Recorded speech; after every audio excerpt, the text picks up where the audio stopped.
Hello there, only one Kenobi here, only one. And welcome to this episode of the Vintage Collection Quickshot series, episode 39 to be precise, because this is VC39, Luke Death Star Escape.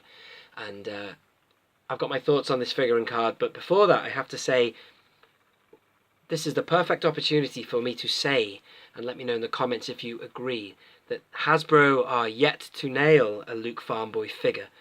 And I really hope that we see some kind of return of Luke Farmboy.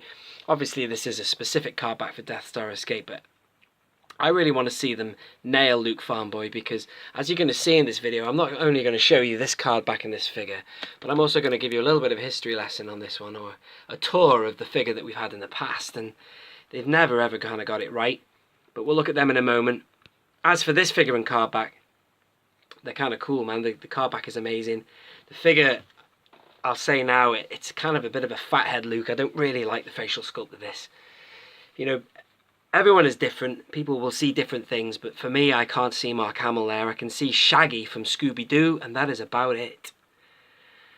But anyway, Luke Farmboy ongoing. I'd love them to either give us the classic card back, bring it back with like the ultimate Mark Hamill figure inside, or they could give us an alternative. And the reason I like this image is because it's a really surly look of image of Luke there, and you could have the all-around accessories included there. You could have the poncho, the cap and everything, so that could be like an ultimate new figure of Luke with a brand new card back. Or I wouldn't say no to the old one coming back, which is the one they use for that VOTC, which I'm going to show you in a minute. But firstly, before we go any further, I'm going to show you this card back, which I have to say, I love this card back. It's a really good image of Luke. It's got that vintage retro 70s look to it, and the figure doesn't look that bad in the bubble. He does have a huge head for some reason, and as I'm going to show you with the articulation of the figure, I mean, he looks kind of narrow and top heavy, but you'll see in a minute when I show you this figure. Well, there he is, loose there, but when I show you him, they haven't half balls at the articulation of the legs. But anyway, so there he is, Death Star Escape. I always fancied them bringing out a hand Death Star Escape as well, and I had the perfect image for that card back as well. It could have been something spectacular to go next to this one, but they haven't done it yet, and I doubt they will, since they've just given us a hand Stormtrooper figure. But you can never have too many Han Solos. But here is the back of the card. All these figures are yet to come.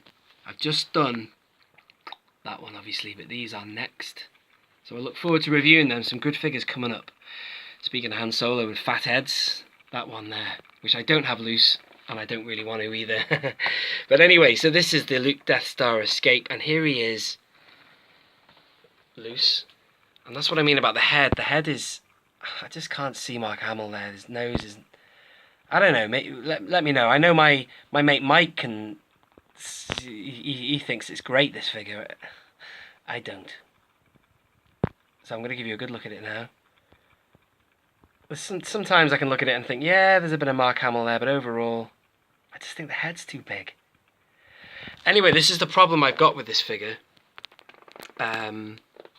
He's got very narrow legs, just like the VOTC figure. And I'm going to bring that in now, actually. That figure there, I never ever wanted to open that because I used to look at it in the chamber and think, it looks rubbish, I don't want it loose, the facial sculpt's no good. But actually, you've got to give credit where credit is due. That figure, the articulation for that for 2004 is epic. Anyway, so this guy seems to have the same legs as the 2004 figure. However, you can't even, it's got that terrible hinged, no, there's no hinge, there's just, yeah, just hinged legs, there's no ball joint there, so he just looks like he's like a little ballet dancer or something, you know what I mean? So there he is. He's got other good articulation elsewhere, though. You know, there's the ball joint there and everything, but it's just a problem, especially when you look at this VOTC figure, and here he is now. Again, the facial sculpt, I know a lot of people criticise that facial sculpt, but technically, I can see more Mark Hamill. He just seems like he's got smaller features than this guy's. It's just a little bit more dorky looking, like, I don't know, Shaggy. Yeah, this guy doesn't look anything like Mark Hamill either, but he just has more petite kind of Hamill-y features. I don't know. Maybe it's because I'm used to the 1980s when I used to have figures and we used to have to really use our imaginations to kind of see a character there. But nowadays, when we're blessed with great facial sculpts, that, you know, the job is done for us. But I can just sort of see something halfway there. an ultimate body articulation and everything with a mediocre face. But anyway, this articulation is way better than that. The soft goods are a bit puffy on this one, but at least it's soft goods. I like soft goods on figures. So what I'll do now is I'm going to give you a little bit of a tour. In fact, we'll turn that one around. We'll have a look at the classic Luke. I'm going to put this guy back on a stand, and we're going to have a look at all these other Lukes, just to prove the point that Luke is overdue, and they've never nailed him. They've never nailed a Farmboy Luke. What an essential character or look for Luke that is. It's just iconic. It's the most important. It's when we first ever get introduced to Luke Skywalker. So there's these cards here. I'll just go to the front of that one again so you can see that iconic card back. This one's still in his Protect Star case. The light may shine off. But there you go. So here is the history of the character then. So I'll move these guys in. So we've got the Power of the Force 2 from 1995 to 97. And we've got the VOTC one, which has got great articulation. They really went full out with that one. And obviously that type of articulation is common now.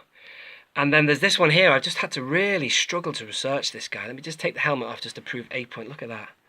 That is not like Mark Hamill at all, is it? I can't decide who that looks like, but I don't know, man. But anyway, this guy comes with this kind of like festival hat. So I have all my loose figures packed away for now, but I didn't like this figure very much. But when I actually put him with Big's Darklighter, you can't. And then if you're gonna have him on a display with his kind of back to you, so you don't have to look at that bad facial sculpt. You can have a Toshi Station kind of diorama. Excuse me, I'm doing this one-handed. I am making an absolute meal of this. Just bear with me, will you please? Oh my God. Live TV, folks. We're 7 minutes in and we're losing it. But I'm going to keep on going.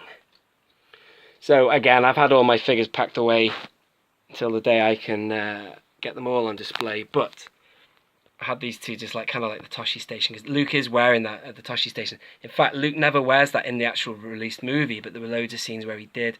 And that's a great figure of Biggs, by the way. That's from the 30th anniversary.